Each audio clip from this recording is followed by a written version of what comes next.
I would like to conduct it in accessible manner and more casual atmosphere. I mean, it's webinar over coffee, right? I hope that it will be understandable for everyone. And today we'll talk about how to prepare our place to work, ergonomics when working from home, how to stay productive, staying healthy, accident at work versus remote work. At the end of this training, we'll also go through the checklist to see if your home office is prepared properly or not. So sit comfortably, grab something to drink, and let's start. Our first step will be how to prepare our place to work. And let's start with location. I mean, that's the beginning of everything in your home office. I know it sounds huge, but that's true. If you choose a spot which makes you nervous, distracted, or lazy, don't even start to work them. It doesn't make sense. So how to find the best spot? Look around. Chosen area should make you feel like working. So your bed or your couch isn't the best choice. That's for sure, and we know it. Find some place where you have good light, but without glare and reflection. That's important. Nice background for video conferencing like mine, so plain white will be great. And some place where you can power your laptop and other devices. Okay, let's say you found this lovely corner for a temporary office, and that's great. So now we can start to talk about setting up. And for now, just some general guidelines, because we will discuss it a bit deeper in the next part of this training. Let's start with your chair. For the beginning, make sure it's comfortable and, if it's possible, adjustable as well. Then second, laptop positioning. Top of the screen should be slightly below your eyes level. If it's too low, you can use, for example, some books or boxes. Position your screen about an arm's length from you. And third, equipment. Use separate mouse and keyboard, and remember to support your wrists and elbows properly. Remember to keep order in your office, and that's important even if it's only the home office. So basically, imagine you are at your office, and here's the question: do you really need on your desk all these mags, plates, magazines, books, papers, and yesterday's sandwiches? I don't think so. Keep only the neatest things on your desk. Also, clean your desk regularly. Mess is really distracting. Do it also for your health. Wipe your table and chair at least once a week. I mean, once a week is a good beginning. And have a rubbish bin nearby. It will be helpful to keep in order. About ergonomics. So how to prepare our home office in ergonomics manner. And let's start. What's the ergonomics? Ergonomics means designing human-friendly places. This also applies to the workplace located in our private home office. And exactly here, we have the greatest impact on the conditions in which we will work. If we prepare our home office incorrectly, it may have health consequences. First of all, among employees, there are mental and physical elements caused by micro injuries, mainly back, hands, neck, and wrists. Then there is muscle fatigue called CTD, so it's cumulative trauma disorders, which manifests itself after a longer period of performance of duties in adverse and, importantly, repetitive conditions. And injuries can be caused by repetitive movements, for example, typing, pressure on the nerves, for example, with a strong bend of the wrist, and incorrect posture at the desk, for example, slouching, lack of back support, laying, etc. And modern office adapted to many hours of work should meet at least most requirements related to ergonomics. In this way, we can take care of our own health and increase work efficiency. And we all want it, right? First of all, it is necessary to equip the office with appropriate furniture and elements improving the quality of work. And let's start with your chair. Chair fitted to the workplace should have sufficient stability. Dimensions of the seat and back provide a comfortable posture and freedom of movement. Also, seat height adjustment will be helpful, but if you don't have such, then find a chair which allows your feet to be flat on the floor and your knees should be in the same line as your hips. Also, you need comfortable backrest. profile would be great. And if it's possible, armrest as well. If you already have our chair, then second thing will be our desk. So find desk or table at your home, which provides you an appropriate distance between you and the equipment, sufficient space for all your stuff, notes, keyboard, and so on, and the ability to set keyboard at 10 centimeters from the edge of this desk. We need to support our wrists, so we need proper space for this. If you don't have comfortable chair or desk at your home, you can ask your employer to provide one. According to the AntiCrisis Shield 4, we have the sentence: the employer provides the tools and equipment needed to perform remote work and the logistics service of remote work. And our next topic is correct sitting posture. And I would like to start with the figure of human spine from the right upper corner. Can you see this shape? And our spine isn't completely straight. It's like reverse S, I would say. So that's why profile backrest is that important, to support our whole spine properly. Lumbar spine, thoracic spine, and cervical spine. So all these spots. So we are trying to keep these natural curves of our spine. If we are sitting without proper backrest, so without this profiled cushions and so on, then our spine is in a proper position. So there is no forward bend in lumbar spine, for example, which is important. So what we can do to keep this reverse S, let's say. When you are sitting on the chair, try to push your tailbone behind you. So imagine you have a tail and you're trying to push it behind you. Don't sit on it, because it's really, really common that we are sitting on our tailbone and then our lumbar spine, it's not bent forward, it's backward. So it's not a natural shape of our lumbar spine, so this lower part. If you don't have profile backrest, then you can use some pillow, some cushion in the lower part of back. It will be helpful, that's for sure. Also, remember to push your hips as far as they can go in the chair, but you shouldn't sit too deep. Try to keep 2 fingers gap between the edge of the chair and your calves. So more or less this space.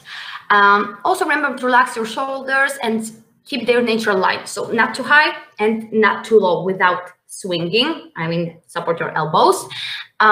Keep your feet flat on the floor. And as I said before, your knees should be in line with your hips.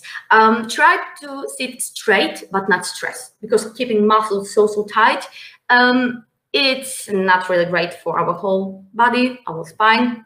So straight, but without stressing our muscles. It's not healthy. And now a few words about staying productive, because it's not that obvious. At home, we have many temptations: bed, books, Netflix, game console, and so on and so on. And so what we can do to maintain our efficiency? For sure, we can start with setting boundaries. So separate your business place from your relaxed space. So remember to separate them. That will give your brain clear sign about where you are working and where you are resting. Your workplace should be placed far from any distractions, far away from any distractions, like couch, game console, or TV. If they are too close, you're like, okay, it's really close. Maybe I can do some break. And no, efficiency, it's not about doing break after break. Breaks are important, and today I'll discuss this as well. But remember, working, it's not only taking breaks. So console, couch, far away from your business, let's say, space. What also may help? For sure, get dressed. I know how it sounds, but get dressed. Act like you have to left home and go to the office. And do you really want to show up in your pajama? I don't think so. But you don't have to wear a tie or dress and heels. No, not really. Just something comfortable but nice. And remember to get dressed every day. Not only, okay, On Mondays, I'm going to get dressed, but the rest of the week, I will be in my pajama. No, get dressed every day. Stick to your previous routine. So, for example, wake up earlier, brush your teeth, eat some breakfast, do exercise, get dressed, etc. I mean, if you were doing this before, do it the same now. Imagine you really have to left your home and go to the office. So if you start at 8, don't wake up at 7:58, for example. It's a bit too late. Even if your office is really, really close, it's too late. Remember about breaks. As I said before, breaks are very, very important when it comes to our efficiency, but not too much breaks. When you are working in the office, you have breaks, so do it the same here in your home office. So 55 minutes working in front of the computer means 5 minutes break. And don't forget about your lunch break, which is important. Also, relax and stay in touch. As the second point in the slide. And I know now it's really hard to keep proper balance between your private and work life, but still you have to try. After work, try to relax. Don't think about your tasks. Call or text your friends and family. Do some sports. Maybe watch something funny, maybe cats. Read your favorite book. There are really plenty of ways to relax. Just choose the best one for you. Maybe you had your own routine, I mean relaxed routine before. Stick to this routine. Really try to live exactly the same like before your home office. Next topic for today, how to stay healthy. And maybe you know this sentence, a sound mind in a sound body. If yes, then for sure you know what you sure know what I'm talking about. In these tough times, we have to take care of ourselves. That's why it's good to start with your mental health, because your mental well-being is as much important as physical. So talk with your friends, your family, co-workers about your feelings.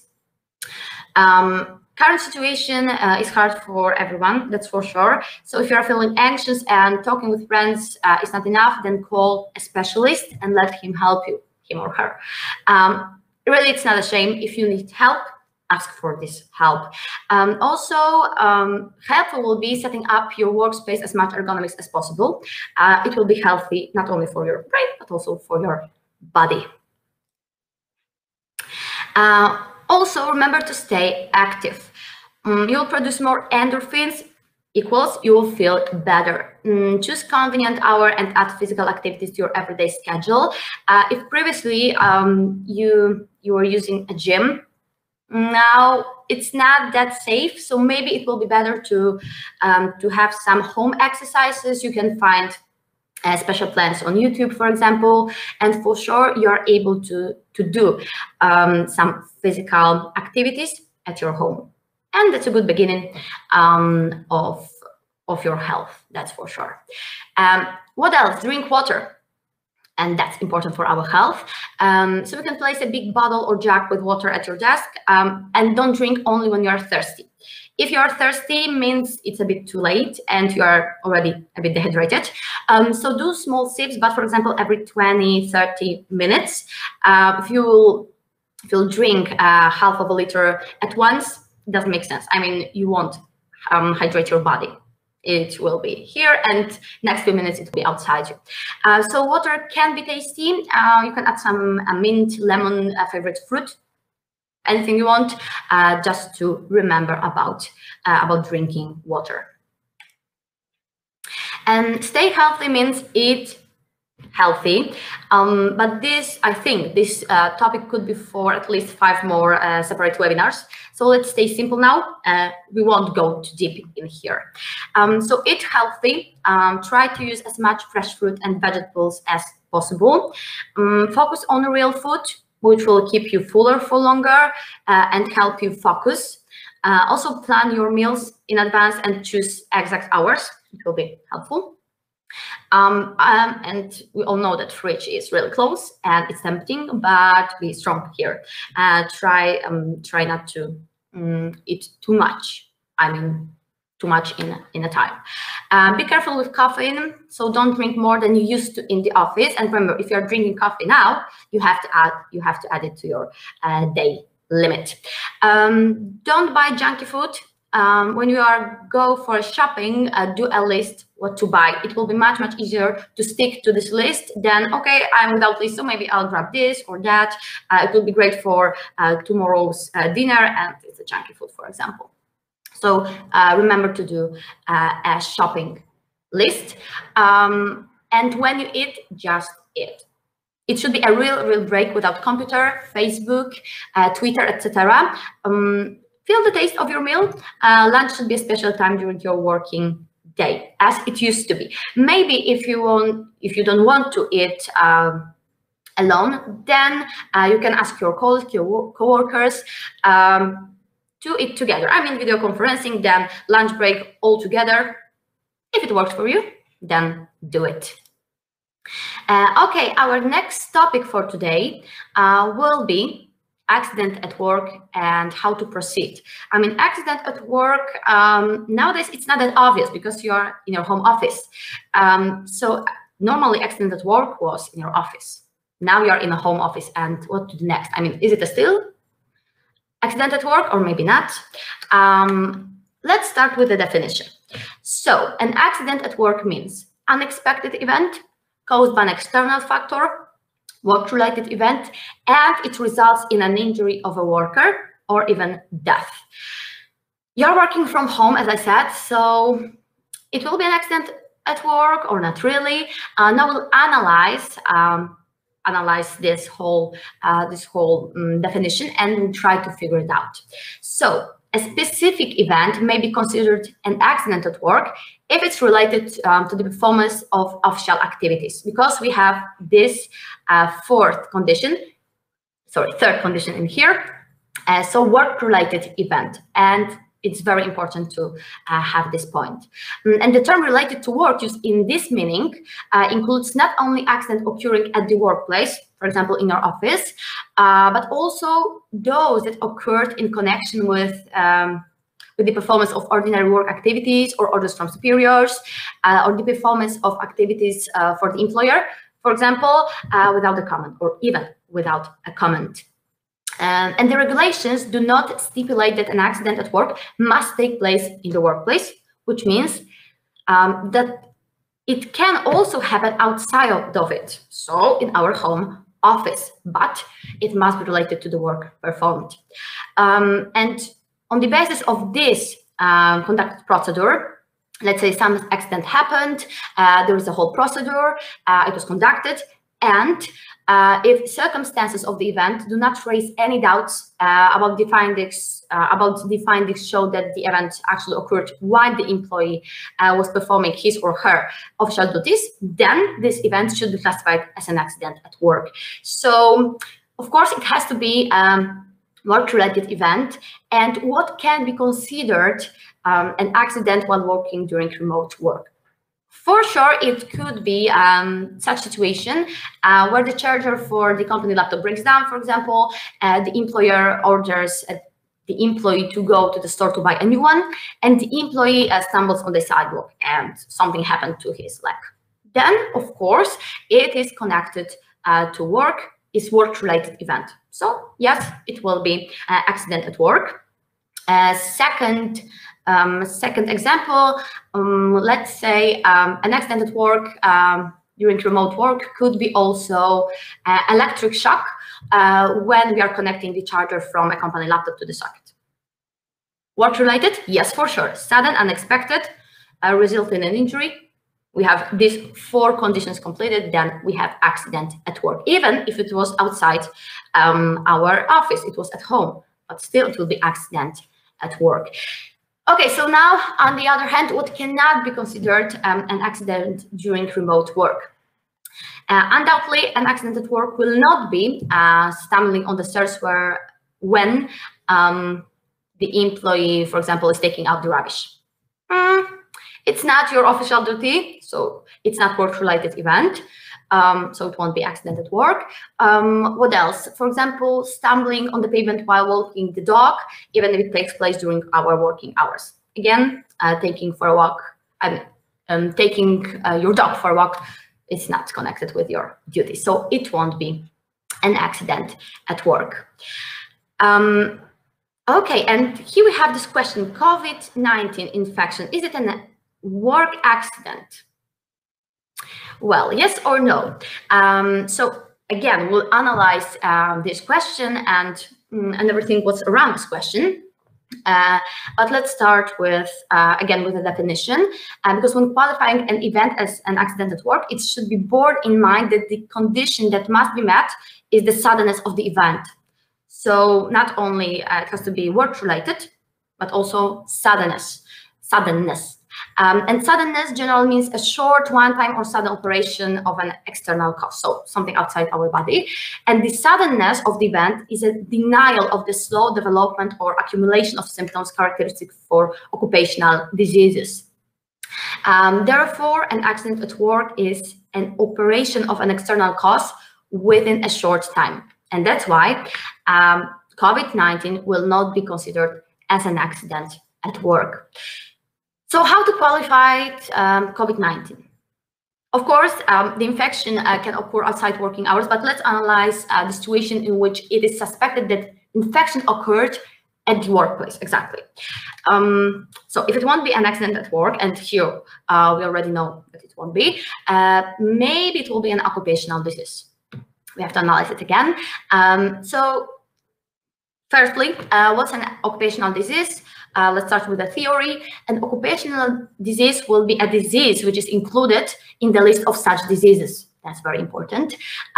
If, as a result of the assessment of working conditions, it can be stated without any doubts, questions, or with a high probability that it was caused by harmful factors occurring in the workplace environment, or in connection with the way we are performing work, then it will be this kind of disease. And the procedure for determining that a given disease is an occupational disease consists in reporting its suspicion by the employer, a doctor, or the employee himself through the occupational medicine doctor. If we have a former employee, he or she can report it to the competent state sanitary inspector and district labor inspector. And after receiving the notification, the competent state sanitary inspector intakes the proper proceedings, so the whole procedure. Okay, so we have this whole procedure, and we have to remember that the crucial thing is the occupational disease has to be included in the list of occupational diseases. And how does this relate to COVID-19? Well, the list of these occupational diseases indicates that such disease includes infectious or parasitic diseases or their consequences. And COVID-19 disease resulting from the SARS-CoV-2 virus can be considered an occupational disease, and it was also confirmed by the Ministry of Health. So before this happens, however, the state sanitary inspector must assess occupational exposure in order to make it plausible that the infection occurred in the course of performing official duties. It is one of the basic conditions for recognizing a given disease as an occupational disease. So again, we have this whole procedure, but we already know that COVID-19 could be an occupational disease. And for the summary, I will go through the checklist. We will see if your space is ergonomic, comfortable, and if it allows you to be creative. Because maybe, just maybe, your issues or struggles with some tasks are connected with bad choices in the ergonomic scope, for example. So I'll read it out loud, these questions, and please answer yes or no. If you'll answer yes, means your place is prepared, and that's okay. If no, you still have something to do in this scope. So first, do you have natural light in the room where you work? And now you have to answer yes or no. Avoid placing the monitor in front of the source of the light. If possible, position the monitor sideways to the window. It will be the best choice. Second, could you adjust the light by using blinds or curtains? Yes or no? Because such solution will help to protect yourself against excessive sunlight in the workplace, especially now when we have this kind of weather. It will be especially important if you are not able to set the monitor sideways to the window. Okay, third, do you have access to additional site lighting, for example, lamps? And here it will be important during cloudy days or when we are working in a room with insufficient lighting. The side lamp will improve the comfort of our work. And now we have lights on the market which can be plugged into our laptop USB. So for sure, it will be a good solution. Fourth, do you have access to additional site lighting? Five. Do you have enough space for your legs under the desk or tabletop that you use for your work? So remember to clean up the space under your desk or table. Avoid creating a workplace at your countertops. It won't be comfortable. You have no space for your legs. And sorry, I skipped this fourth question. Do you have at least 18 Celsius degrees in your room? 18 Celsius degrees is a minimum, but optimum will be around 20 degrees. And sixth in here is the depth of the desk enough to place your monitor in desired distance from your eyes. It will be important, that's for sure. That's why you need this big enough desk. If you have not enough, not long enough desk, then you are not able to sit properly, and maybe you are sitting too close, and it won't be healthy for your eyes. Okay, next dose of questions. We have seventh. Is the keyboard placed at least 10 centimeters from the edge of the desk table? As I said before, we are trying to provide enough space for our wrists to support them. So we need this at least 10 centimeters from the edge of the desk. Now we have 8. Do you have access to an additional keyboard, mouse, and special laptop stand, which allows you to adjust the height of the monitor? So when using a laptop for permanent work, for example, lasting more than 4 hours per one shift, remember to equip the workplace with additional devices that will allow you to maintain an ergonomic position during work. So additional mouse, keyboard. If you don't have the special riser for your laptop, to make your monitor higher, then books and boxes could be a good solution for, let's say, for a temporary time. But if you are working the whole week with your laptop, then ask your employer to provide this special riser. Okay, now we have 9. Is the chair base stable? Of course, the best solution will be to use a chair with at least 5 wheels. If you don't have access to such a chair, check whether the one used for work is stable. If you don't have a really great chair, which will be Ergonomics, then, as I said before, according to the AntiCrisis Shield, you can ask your employer to provide you one. Then we have 10th. Is it possible to adjust height of the seat base? Like before, if you don't have such, you can ask your employer, but maybe at your home you have comfortable chair, and seat height is on a good level. And it will be enough for you, and you don't need to ask for additional chair. Then we have 11. Does the chair have a padded seat and back and rounded edges of the seat? If you have only wooden or plastic chairs at home, put some pillow on the seat. It's a great solution. And 12. Do you remember about a 5-minute break after each hour of working in front of the computer? Remember to use breaks as much efficient as possible. So not only scrolling, but also do some relaxation exercises, go to another room on the balcony, drink some water, and remember that your eyes also need a rest. So again, scrolling Facebook is not the best way to rest. Okay, and now we have Q&A mode. I'll just take a look. I'll just take a look here, and I'll turn on this mode. Okay, and now you can type your questions, and I'll try to answer them. Okay. Oh, okay, we have first question from Monica. Is it possible to be forced to take the annual leave? Okay, and I would like to show you this on a big screen. How to public this one? Okay. Here. Okay, and now it should be visible for you. So again, is it possible to be forced to take the annual leave? Monica, here we have to separate annual leave from overdue annual leave. That's important, and because previously time to use your overdue leave was till the end of the September of the next year. So we had really much time. But now, after changes, so currently, your employer can send you on your overdue annual leave whenever he or she wants. When it comes to the, let's say, normal annual leave, it's like it used to be, so you can use it when you want it. But overdue annual leave, it changed, and now you can be sent whenever your employer wants. Okay, so that's the first question. Okay, again, Monica, can the employer control home office, for example, ask for reports? Okay, and let's public this question. It's visible now. So again, yes, it's possible. So your employer can ask for the results of your remote work, but it doesn't have to be, let's say, exact schedule. For example, hour and what I've done, hour and so on and so on and so on.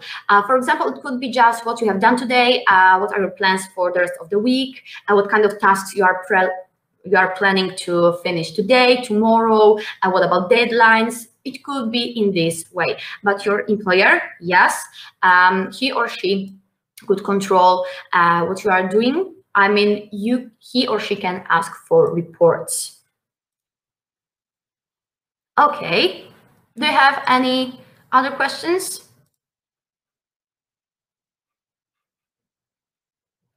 Okay, I don't see there are some.